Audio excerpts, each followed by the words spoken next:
Good morning friends. आज आपल्याला जो पॉईंट पाहायचा आहे त्या पॉईंटचं नाव आहे ट्रान्सपोर्टेशन इन लिव्हिंग ऑर्गॅनिझम. म्हणजे याचा अर्थ लिव्हिंग ऑर्गॅनिझममध्ये वाहतूक कशी होती, अन्नघटक असेल किंवा वेस्ट मटेरियल असेल, यांची वाहतूक ही लिव्हिंग ऑर्गॅनिझममध्ये कशी होती ते आपल्याला पाहायचं. आता आपण एक या ठिकाणी समजा असं एक लिव्हिंग ऑर्गॅनिझम घेतला. आता हा आहे लिव्हिंग ऑर्गॅनिझम. आपण असं समजू की हा ऑर्गॅनिझम आहे आणि त्याच्यानंतर हे जे आहे दॅट इज द सराउंडिंग. ही आहे सराउंडिंग. आता आपल्याला पाहायचं काय, इथं all the living organisms whether it may be the unicellular. आता युनिसेल्युलरमध्ये कोणतं असतं, for example amoeba, or it may be the multi cellular. म्हणजे ऑर्गॅनिझम युनिसेल्युलर असू द्या किंवा मल्टी सेल्युलर असू द्या, it is an important property. मग काय त्याची इम्पॉर्टंट प्रॉपर्टी आहे, that is exchange of material within your surrounding as well as between the various parts. म्हणजे यांच्यामध्ये एक्सचेंज ऑफ द मटेरियल होतं. आता ती मटेरियल कुठं होतं, मी या ठिकाणी हा ऑर्गॅनिझम दाखवलेला आहे. त्यानंतर हे सराउंडिंग आहे आणि हा याचा सरफेस एरिया आहे.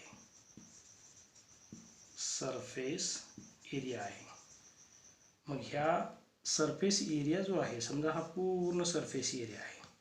मग ह्या सरफेस एरियामधून diffusion of the or exchange of the material it is takes place between the surrounding and the organism. म्हणजे लिव्हिंग ऑर्गॅनिझमचा हा अतिशय महत्त्वाचा कॅरेक्टर आहे, that is the exchange of the material.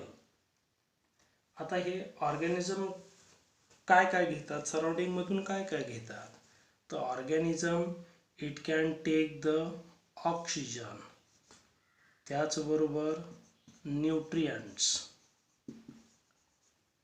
Organism सराउंडिंगमधून काय काय घेतात, they can take the oxygen and nutrients. आणि त्याचबरोबर ते रिलीज काय करतात, तर कार्बन डायऑक्साईड आणि वेस्ट मटेरियल हे रिलीज करतात. मग आता हे ऑक्सिजन आणि न्यूट्रियंट हे जे आहेत ते कुणी कॅरी केले, तर oxygen and nutrients they are transported from surrounding and they are circulated with the help of the body fluid or within the body for various activities. आता इथं आपल्याला लक्षात काय ठेवायचं की हे जे सराउंडिंगमधून जे काही न्यूट्रियंट्स आणि ऑक्सिजन आतमध्ये आलेलं होतं, तर it is circulated for the various activities inside the body. आता याच्यानंतर आपण ही एक बाब पाहू की जसं सराउंडिंगमधून त्यांनी ऑक्सिजन आणि न्यूट्रियंट घेतला, तसंच waste material it is also released in the surrounding. तर ट्रान्सपोर्टेशन ऑर्गॅनिझममध्ये कसं होतं, तर transportation in the organism and animals occur by the diffusion. दोन प्रकारे ट्रान्सपोर्टेशन होतं. नंबर एक डिफ्युजन आणि नंबर दोन ॲक्टिव्ह ट्रान्सपोर्ट. दुसरा जो प्रकार आहे that is the active transport. तर डिफ्युजन कशाला म्हणतात, तर डिफ्युजन म्हणजे transport of the molecules from higher to lower. Diffusion of the molecules from higher concentration to the lower concentration. That is transportation of the molecules from higher concentration to the lower concentration. That is called as the diffusion. आणि आता active transport कशाला म्हणायचं, तर transport of the molecules from lower concentration to higher concentration, that is called as the active transport. मग आता हा active transport जो आहे किंवा डिफ्युजन आणि ॲक्टिव्ह ट्रान्सपोर्ट हे वेगवेगळ्या ऑर्गॅनिझममध्ये वेगवेगळ्या प्रकारे घडून येतात. आता त्याचे आपल्याला या ठिकाणी 1-2 उदाहरण पाहिजे. आणि पहिलं उदाहरण आपण त्याचं पाहू की आपल्या सर्वांना माहिती असणारं कोणतं, की आपण त्याच्यात पाहू की पॅरामेसियम. पॅरामेसियम आपल्या सर्वांना माहिती आहे की पॅरामेसियम कसा असतो. पॅरामेसियमचा जो आकार आहे तो कसा असतो, that is the slipper shape. Slipper चप्पलचा जसा आकार असतो तशा प्रकारे पॅरामेसियम असतो. तर पॅरामेसियममध्ये असे 2 न्यूक्लियस असतात, मेगा न्यूक्लियस आणि मायक्रो न्यूक्लियस. आणि पॅरामेसियमच्या पूर्ण शरीराला वरच्या बाजूला अशा शिलिया असतात. या वरच्या बाजूच्या काय आहेत, सिलिया आहेत. आता याच्यात आपण काय पाहायचं, in सायक्लॉसिस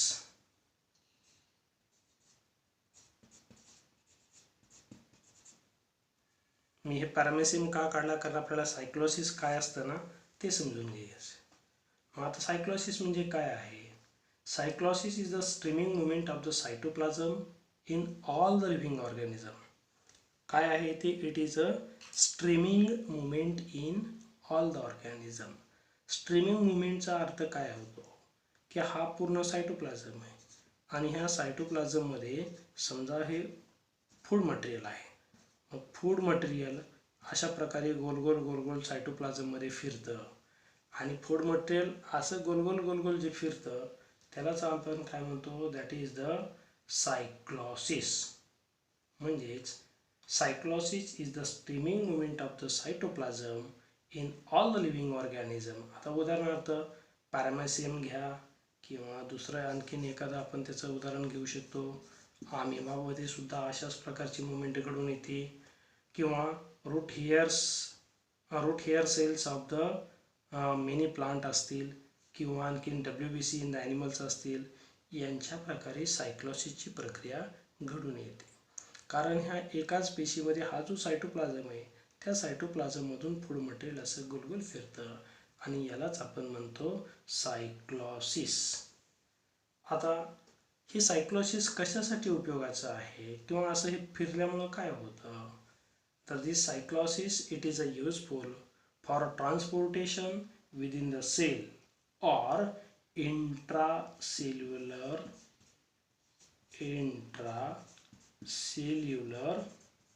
transport. Transport within the cell, that is called as the intracellular transport. मग हे असं गोल फिरल्यामुळं काय झालं, तर इंट्रासेल्युलर ट्रान्सपोर्ट जे काही फूड मटेरियल अन्न घटक वाहून न्यायचे ते अन्न घटक सहजासहजी ह्या सायटोप्लाझममध्ये एका ठिकाणाहून दुसऱ्या ठिकाणी जातात आणि त्यावेळेला त्याच्या transport of the material is takes place with the help of the cytoplasm आणि त्यालाच आपण म्हणतो सायक्लॉसिस. आता दुसरं आपण एखादं उदाहरण पाहू की in case of the sponges. आपण दुसरं एक उदाहरण घेऊ, एक्झाम्पल स्पॉन्जेस. आपल्या सर्वांना माहिती आहे स्पॉन्जेस आणि coelenterate. The surrounding water it is circulated through the body cavity.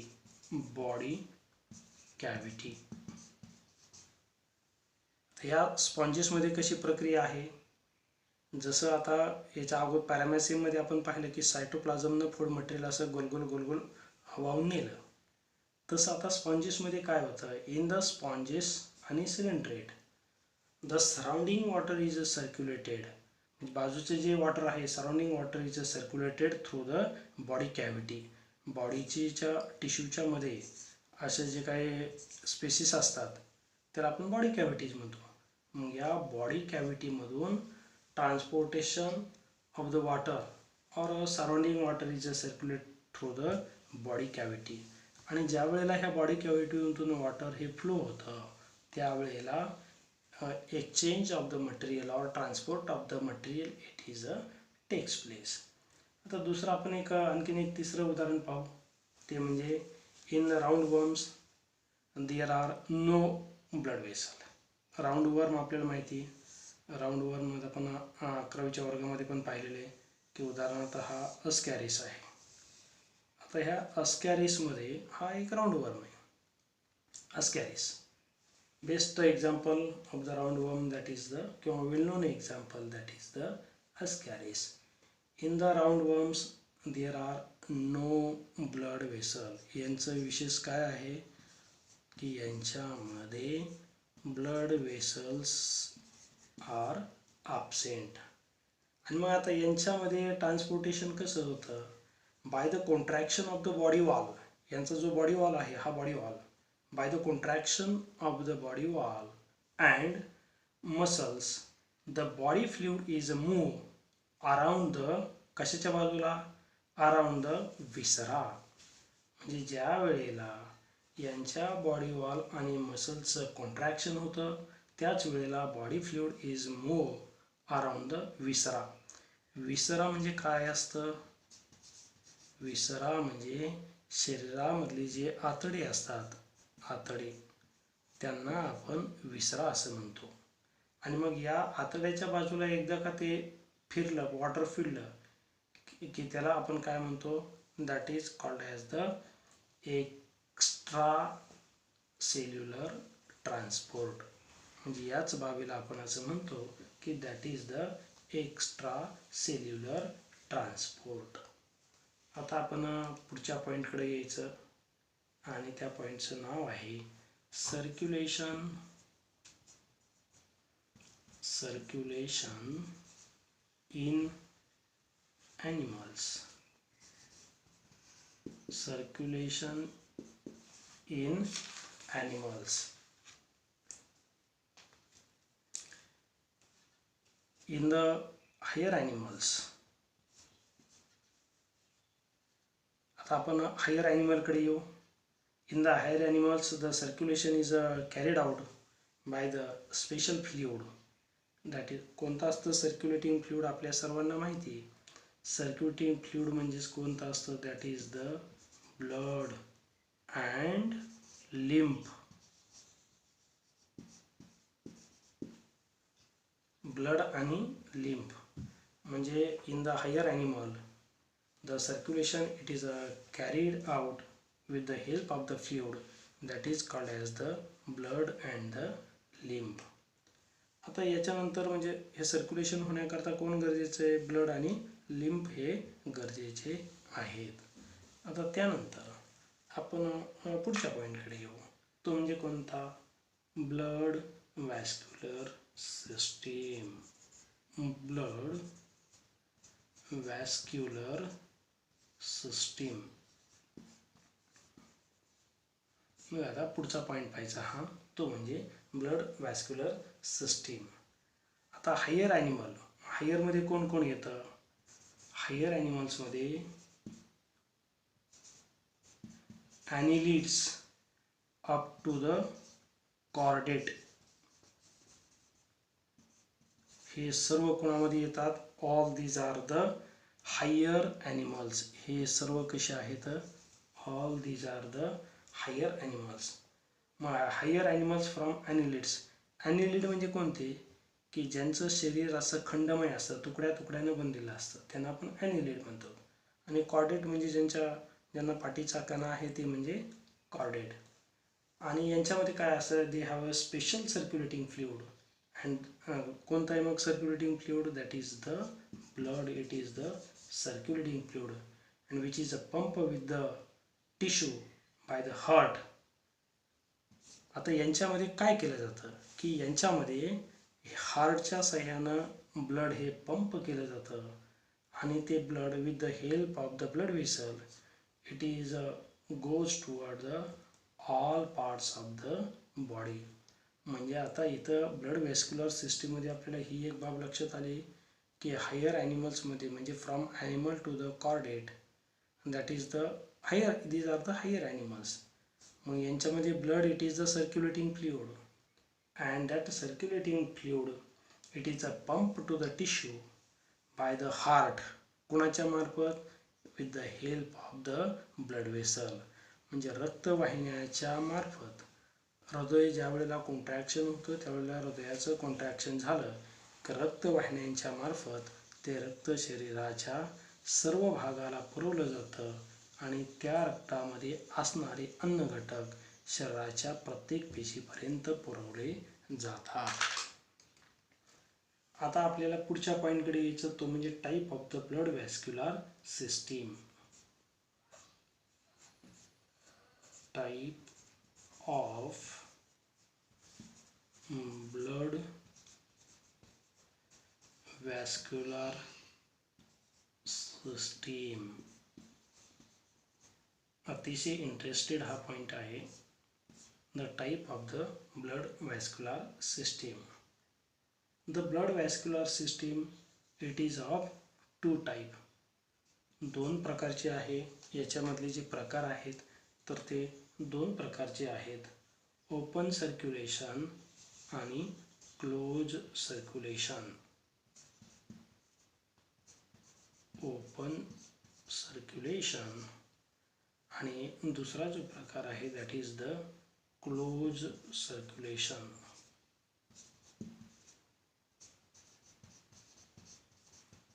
Open आणि क्लोज सर्क्युलेशन. आता ह्या ओपन आणि क्लोज सर्क्युलेशनमध्ये काय काय असतं? ओपन आणि क्लोज सर्क्युलेशनमध्ये एवढ्याच बाबी येतात की आता हेडिंग पाहिलं की ओपन आणि क्लोज सर्क्युलेशन. मग ओपन सर्क्युलेशन आणि क्लोज सर्क्युलेशन कुणाला म्हणायचं? तर हे दाखवण्याकरता आपण या ठिकाणी एक छोटीशी फिगर काढू. हे समजा ओपन सर्क्युलेशन आहे, हे ओपन सर्क्युलेशन आहे आणि समजायचं ही म्हणजे क्लोज सर्क्युलेशन आहे. त्या ओपनमध्ये आणि क्लोजमध्ये काय बदल असतो? आता एका ठिकाणी ह्या आर्टरीज असतात आणि दुसऱ्या बाजूला वेन्स असतात. समजा आता हे ओपन सर्क्युलेशन आहे, मग ही आर्टरी आहे आणि या ठिकाणी ही वेन आहे. आपण असं समजू की हे आर्टरी आहे आणि हे वेन आहे. मग आता इथं आल्यानंतर आपण हे ब्लड असं उघड्या जागेवरती असं रिलीज केलं जातं. मी दाखवतो इथं, हे असे ओपनचं आणि ह्या ज्या सर्व आहेत all these are the body cells. या समजायच्या ह्या काय आहेत? All these are the body cells. या सर्व आहेत बॉडी सेल्स. या सर्व काय झाल्या? All these are the body cells. आणि या ठिकाणी इथं बघायचं की हे क्लोज सर्क्युलेशन आहे. क्लोज सर्क्युलेशनमध्ये सुद्धा तसंच की एका बाजूला ह्या आर्टरी असतील आणि दुसऱ्या बाजूला ह्या वेन्स असतील. आपण वेन्सला थोडा कलर हा वेगळा देऊ की या बाजूला ह्या वेन्स आहेत. आता यांच्यामध्ये कसं असतं आणि त्यांच्यामध्ये काय बदल आहे बघा. आता इथं मी अशा प्रकारे दाखवलेलं आहे.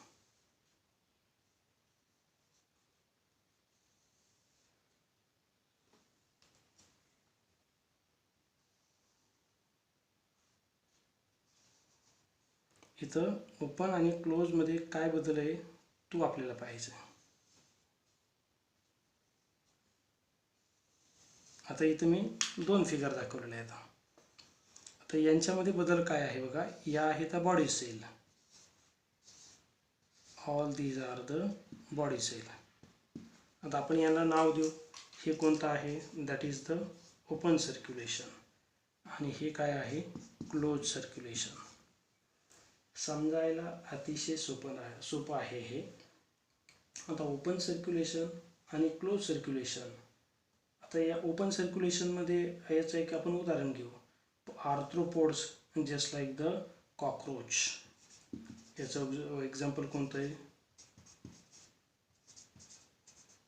Cockroach. It is the best example.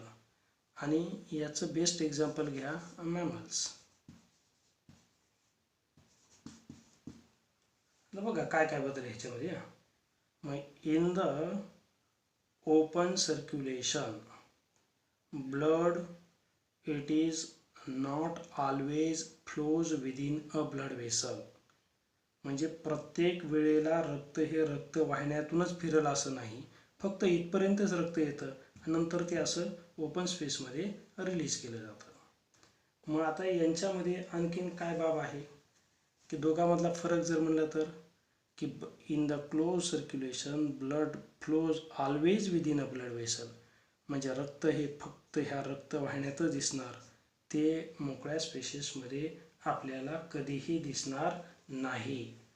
आता त्यानंतर म्हणजे in open circulation the blood it is circulated through the body cavities and that body cavity it is called as the हिमोसेल.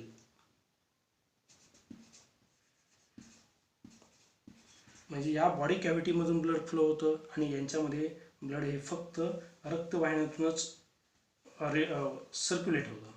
आता त्याच्यानंतर याच्यामध्ये एक्सचेंज ऑफ द मटेरियल किंवा in the open circulation there is a direct contact of the blood and the body cell. या समजा body sale आहेत आणि हे blood आहे, हे बाकीचं काय आहे दॅट इज द ब्लड. मग आता यांच्यामध्ये there is a direct contact of the blood and the body cell. आता इथं बघा कसं आहे, in the close circulation there is a indirect contact of the blood and the body cell. म्हणजे रक्त या रक्तवाहिन्यातून असं जाणार आणि त्यावेळेला रक्ताचा आणि बॉडी सेलचा डायरेक्टली संबंध येत नाही. मग कसा येतो तर इनडायरेक्ट.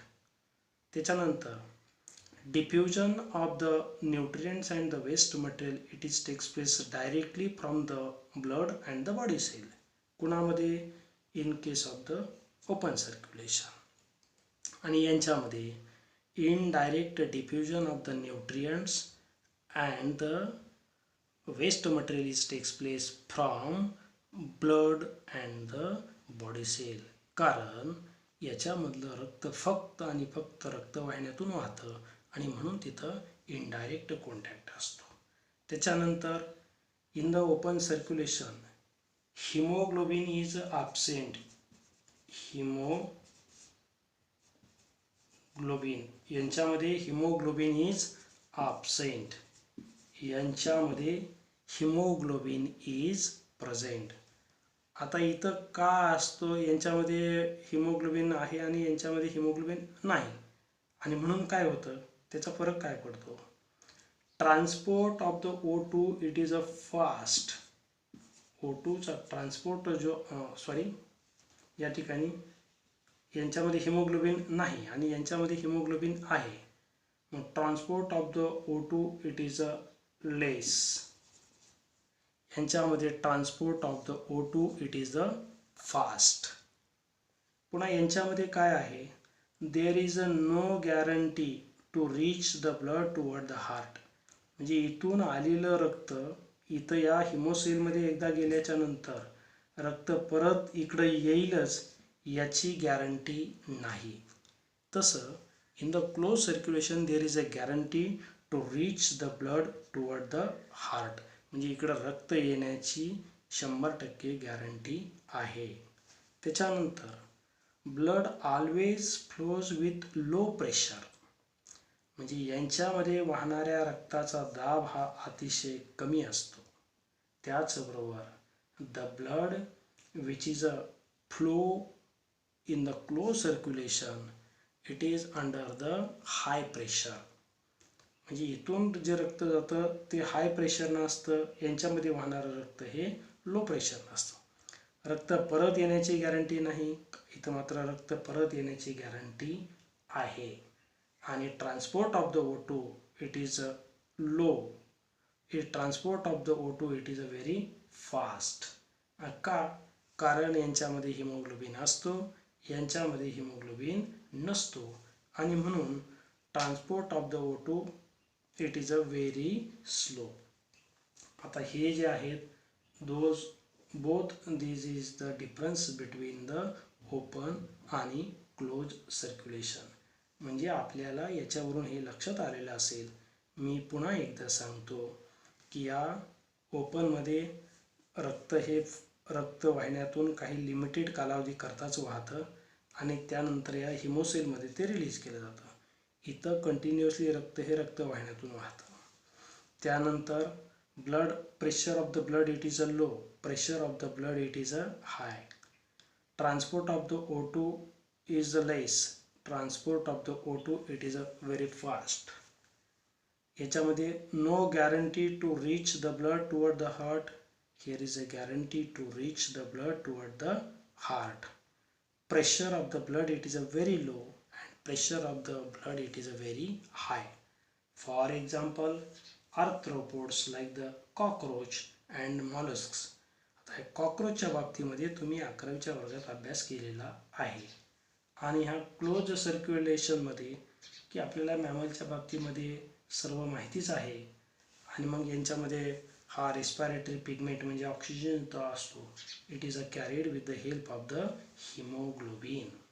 आणि हे जे आहे ना close circulation, that close circulation can be divided in to the 2 main type. म्हणजे याचे परत आणखीन किती प्रकार आहेत, तर यांचे परत 2 प्रकार आहेत. ह्या क्लोज सर्क्युलेशन जे आहे ना तर त्याचे परत 2 प्रकार आहेत. आता ते 2 प्रकार कोणकोणते आहेत, मग आता ते 2 प्रकार आपण पाहू की त्याच्यातले 2 प्रकार कोणते आहेत.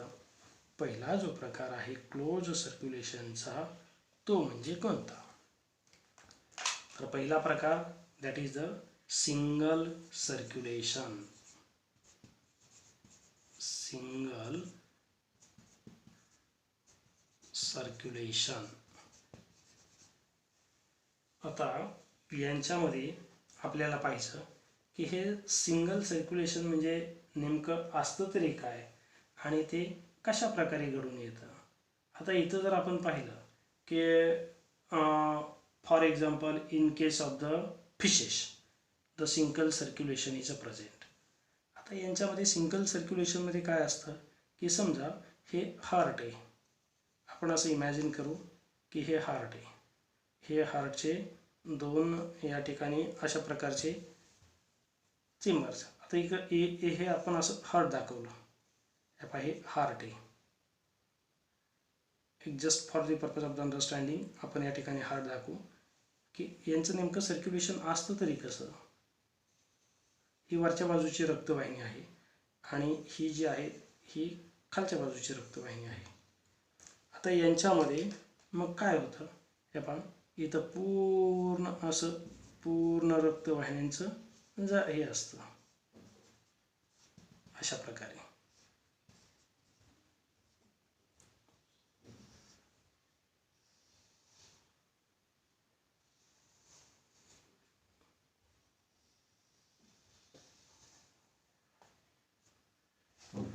आणि आता मध्ये आपण आलं ह्या पाहिजे असं.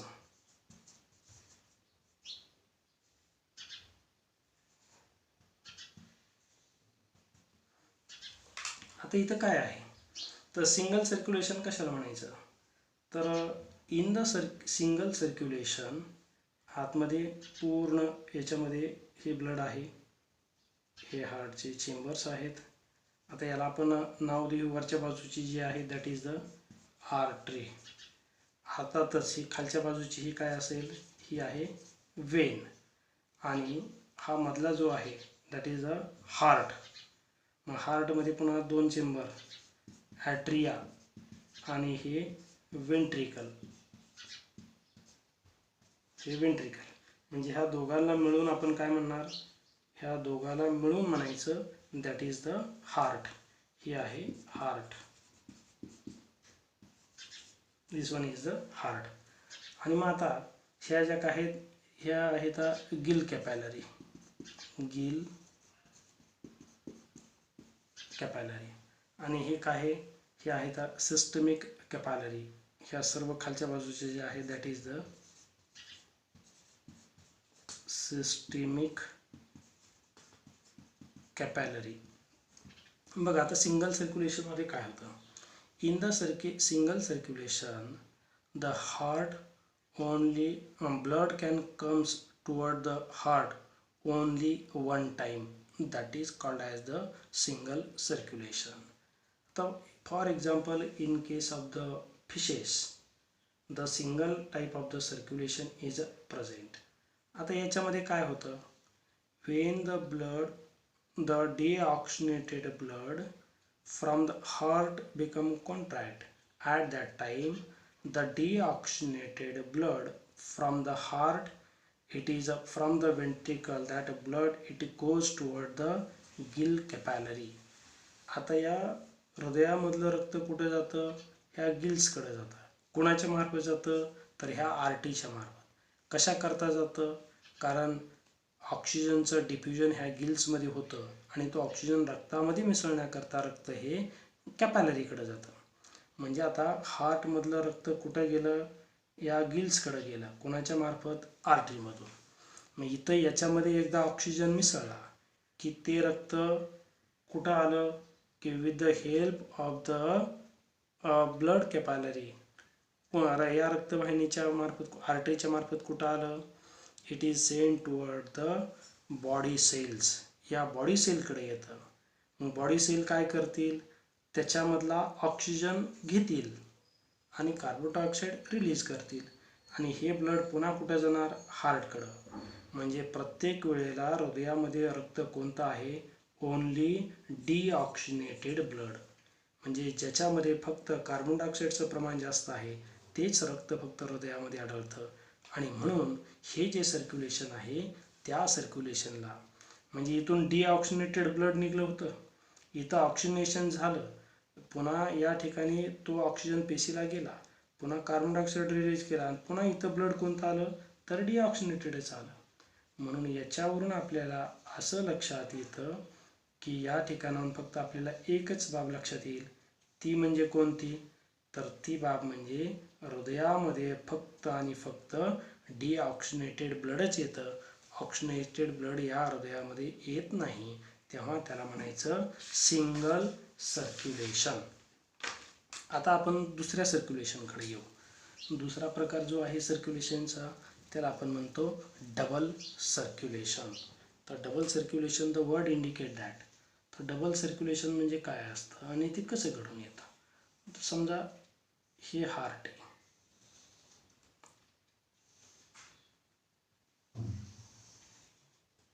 हार्ट आहे, हार्टला 4 चेंबर्स असतात. आपल्याला माहिती आहे की heart it is having 4 chambers.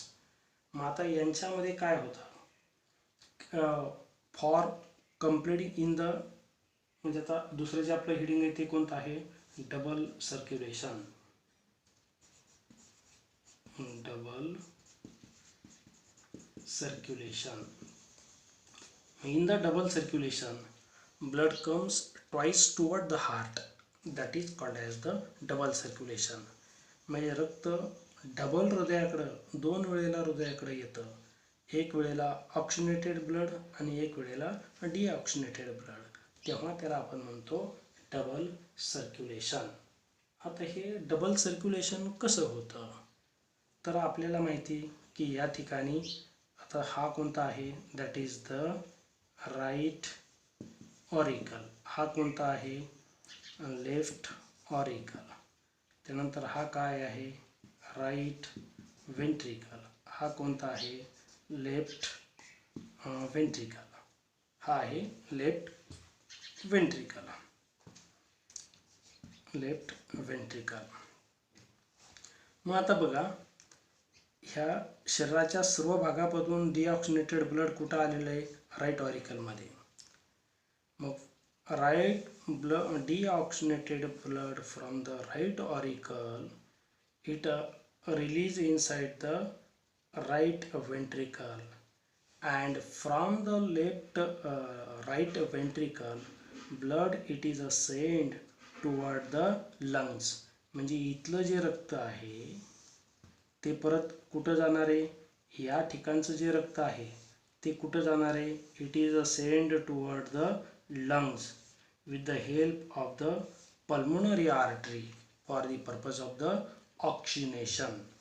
And मग तेव्हा जेव्हा लंग्जमध्ये त्याच्यात हे समजा लंग्ज येतं, मग ह्या लंग्जमध्ये एकदा त्याच्यात ऑक्सिजन मिसळला की ते रक्त पुन्हा पल्मोनरी व्हेनच्या साह्यानं कुठं येणार, पल्मोनरी व्हेनच्या साह्यानं ते लेफ्ट ऑरिकलमध्ये येतं. आणि पुन्हा या ठिकाणचं oxygenated blood, the blood from the left auricle, it enters inside the left ventricle, and from the left ventricle arises one very large blood vessel that is called as the dorsal aorta. हा आहे dorsal aorta. आणि oxygenated blood from the dorsal aorta, it is supplied to all parts of the body. म्हणजे इथून येणारं जे रक्त आहे ते कुठं जाणार परत की शरीराच्या वेगवेगळ्या पेशीपर्यंत ते पुरवलं जाणार. मग पेशी काय करतील, इथं ऑक्सिजन घेतील, ऑक्सिजन केल्यानंतर रिलीज काय करतील, कार्बन डायऑक्साईड. आणि तो जो कार्बन डायऑक्साईड आहे म्हणजे ते जे डिऑक्सिनेटेड ब्लड आहे, it is a send toward the, हे रक्त परत कुणाकडे जाणार, राईट ऑरिकलमध्ये. म्हणजे इथं एका वेळेला काय झालं की 2 वेळेला रक्त आलं. इथं एका वेळेला म्हणजे ऑक्सिनेटेड ब्लड एक वेळेला आलं हार्टमध्ये, इथं डिऑक्सिनेटेडचं ऑक्सिनेशन झालं, ते ब्लड इथं आलं, आणि इथलं ऑक्सिजन असणारं ब्लड पेशीकडे गेलं आणि पुन्हा कार्बन डायऑक्साईड घेऊन परत ते हृदयाकडे आलं. आणि म्हणून आपण त्याला काय म्हणतो, डबल सर्क्युलेशन. म्हणजे for completion of the each cycle blood can comes twice toward the heart, and that is called as the double circulation. यालाच आपण डबल सर्क्युलेशन असं म्हणतो. मग हे डबल सर्क्युलेशन हे परत 2 प्रकारचं आहे. मग डबल सर्क्युलेशन 2 प्रकारचं कसं आहे, डबल सर्क्युलेशनचे परत 2 प्रकार आहेत. आता ते 2 प्रकार कोणते आहेत डबल सर्क्युलेशनचे. नंबर 1, पहिला जो प्रकार आहे पल्मोनरी सर्क्युलेशन, पल्मोनरी सर्क्युलेशन. आणि दुसरं आहे that is the systemic circulation. दुसरा जो प्रकार आहे that is the systemic circulation. आता यांच्यामध्ये काय झालं आणि यांच्यामध्ये काय झालं. इन द पल्मोनरी सर्क्युलेशन, समजा हे हार्ट आहे, मग पल्मोनरीमध्ये काय होतं आणि सिस्टमिक सर्क्युलेशनमध्ये काय होतं.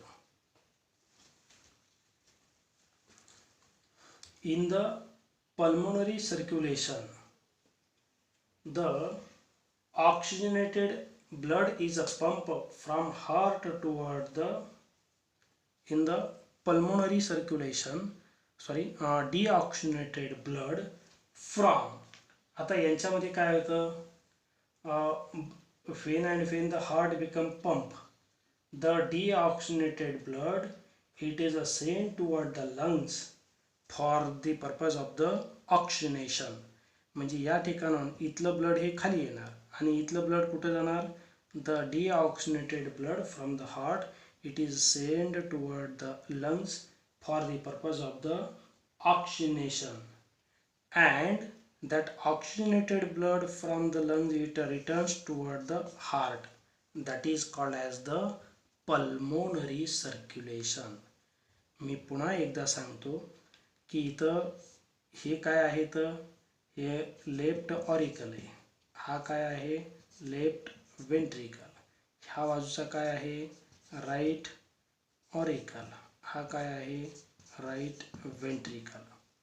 मग इथं काय होतं, deoxygenated blood from the left ventricle it is goes towards, म्हणजे इथलं ब्लड कुठे जाणार आहे, it is goes toward the lungs. कशासाठी, ह्या लंग्सच्या समजा 2 ब्रांचेस आहेत, हे दोन्ही लंग्स आहेत आपण इमॅजिन करू.